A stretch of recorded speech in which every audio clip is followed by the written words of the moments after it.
Now, as some as you may or may not know, I've got an Alfa Romeo Stelvio Quadrifoglio as my daily driver, and whilst I've not filmed that much content on it whilst I've owned it, now's the time with the sun out to go through all of the good, the bad, and the ugly. When I'm talking about ugly, I mean the running costs. But before we get into that, I started this car up this morning and for the first time got a service reminder update in 1,000 miles. So we're driving to my local Alfa Romeo dealership where I'll speak to them and report back and hopefully not get whacked with a massive bill.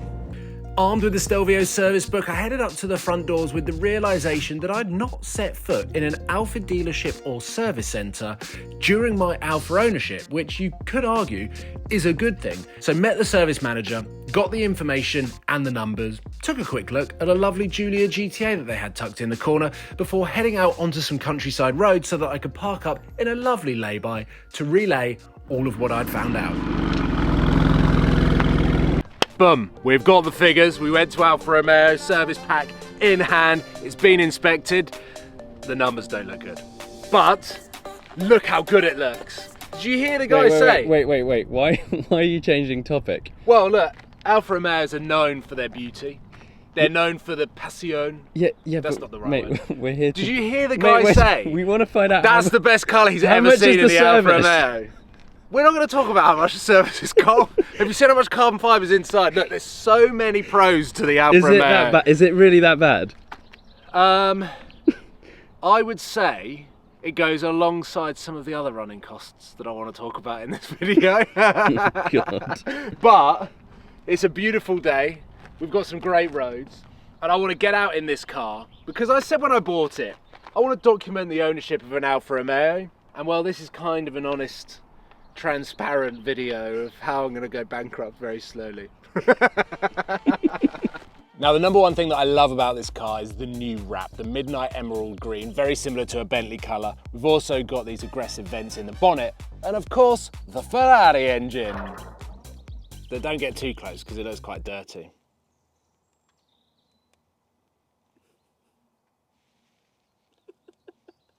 Was that the take? Well, what else is there to look at? It's a whopper of an engine.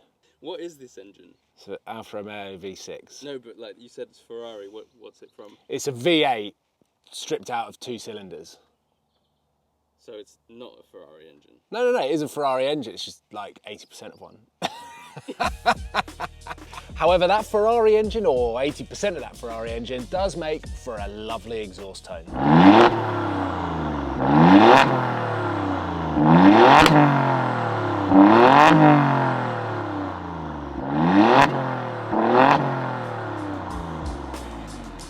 Although one thing I didn't realise when I bought this car was just how big the spec was. We've got yellow brake calipers, which is an optional extra, an upgraded sound system and a huge pan roof and loads of carbon fibre inside. I think the only thing that it's missing, carbon ceramic brakes, carbon seats, which I've never seen on one of them, and a major service. Go for a drive. Bye.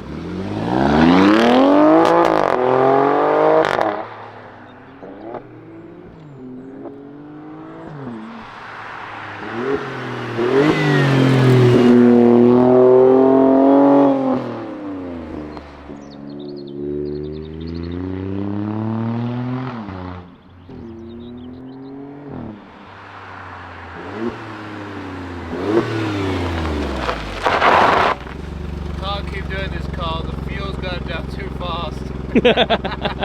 So we're coming into my 10th month in ownership of an Alfa Romeo. We're going to go back to basics on what lured me into this car in the first place. I've owned Audis, BMWs, Mercedes. I've even had a VW. So I've ticked the box of German cars. I kept going back into Auto Trader, and Alfa Romeo's just pulled me. You kind of have to have an Alfa Romeo if you are a true petrol head, going back to what Jeremy Clarkson says on the early days of Top Gear. So there was always something that wanted me to have a Giulia Quadrifoglio or the Stelvio Quadrifoglio. And I thought, seeing as Kelly had just got rid of her E-Pace, why not go back into the SUV and have that stupid lumpy engine up front to take advantage of the performance. And that is what we're going to talk about first, the performance, because it is undeniably, absolutely, flat out rapid, like hilarious fun. And when you dial it into race mode, yes, the traction control disappears, which on a car that weighs as much as this does, makes no difference whatsoever. It's slightly different on the Julia because it's rear wheel drive, whereas this is four wheel drive. So you are super planted all of the time, have access to all of the power, and it is just one of the best sounding SUVs and one of the most characterful experiences coming from a car that's the size that it is. And then you get the upshift farts. Woo!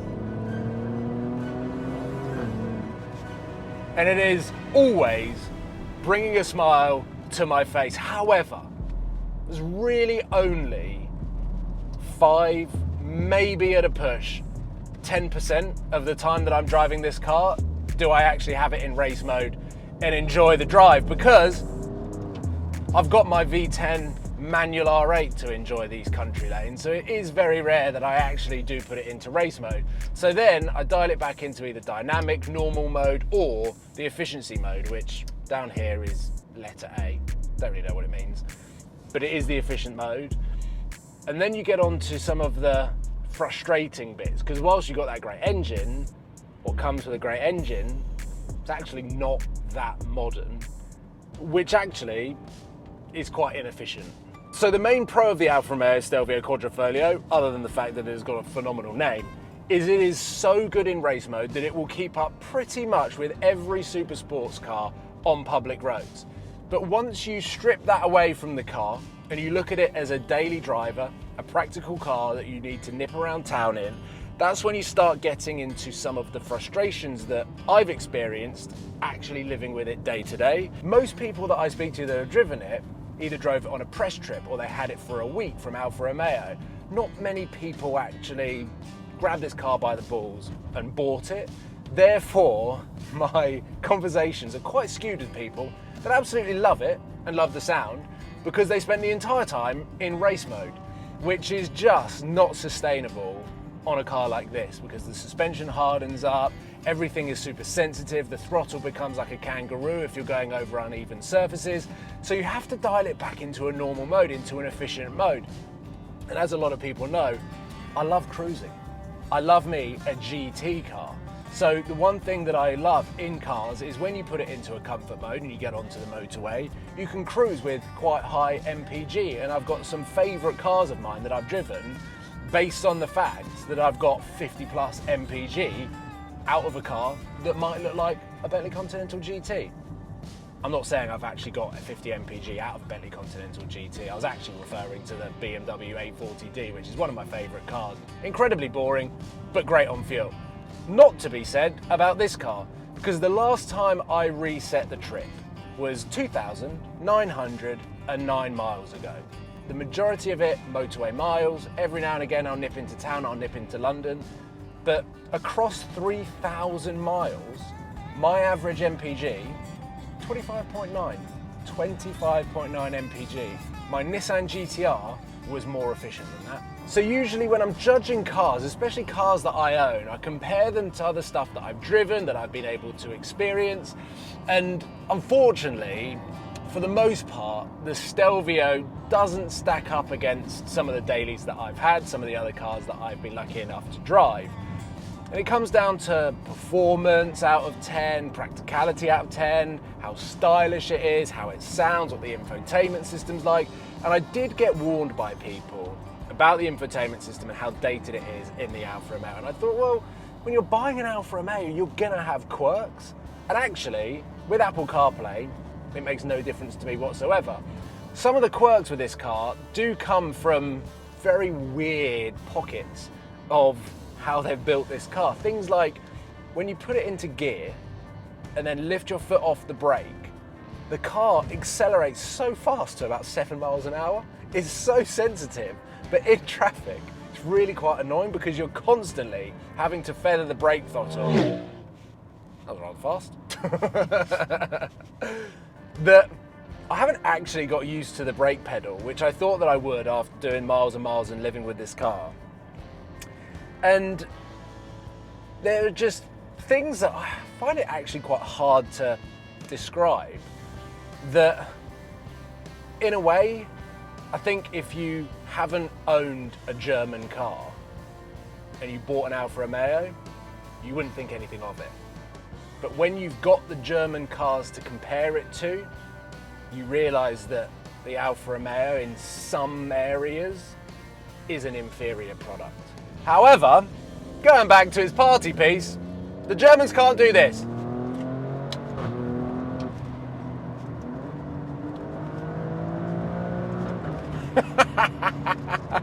Honestly, I don't think there's an SUV to drive that is as fun as this, that is so dialed in, that is so responsive in the steering, and everything is almost...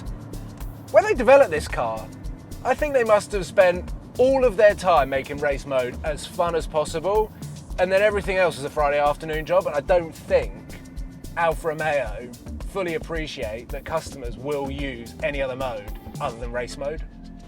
The thing is with this car, right, is for the majority of the time when I'm driving it around in normal mode, it could be anything.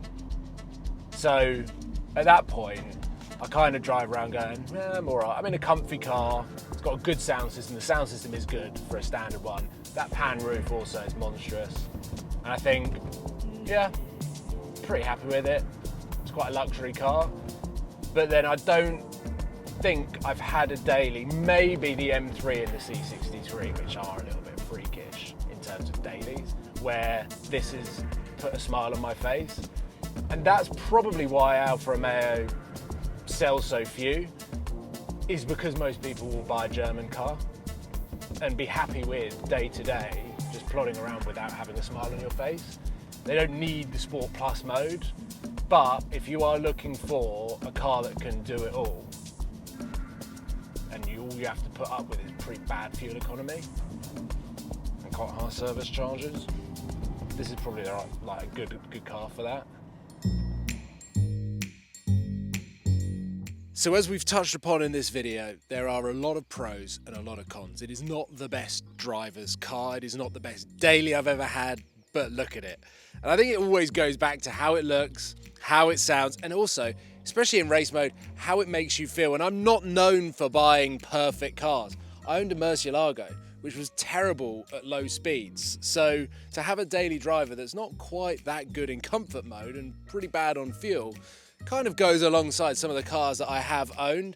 But rattling through some of the running costs and then touching upon the large service bill that I have potentially got with this car, fuel, every 3 days I'm putting around 85 quid in. So when you add that up over a month, combining the fact that this is the most expensive car that I have, including the R8 and the BMW M135i to insure for the year, insurance is just under 2 grand, it comes out at being quite an expensive car to run on a day-to-day basis. But thankfully, when I bought this car, I actually got quite a good finance deal, so I'm not doing too bad in terms of the depreciation and monthly cost.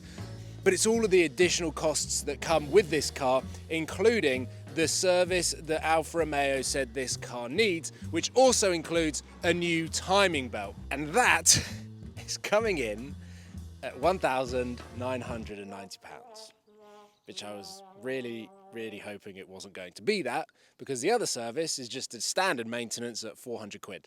So actually the person that owns this car next won't have to do it. That is an update on the Alfa Romeo Stelvio Quadrifoglio. When I bought this car, I was like, this is going to be such a great car for YouTube and Instagram. And in turn, I've just wrapped it twice and not actually made any content on it. So let me know whether that answers a lot of questions about what it is like to live with the Stelvio Quadrifoglio, and put in the comments what else you want to learn, and I'll be sure to share it very soon. Take care, guys. Goodbye.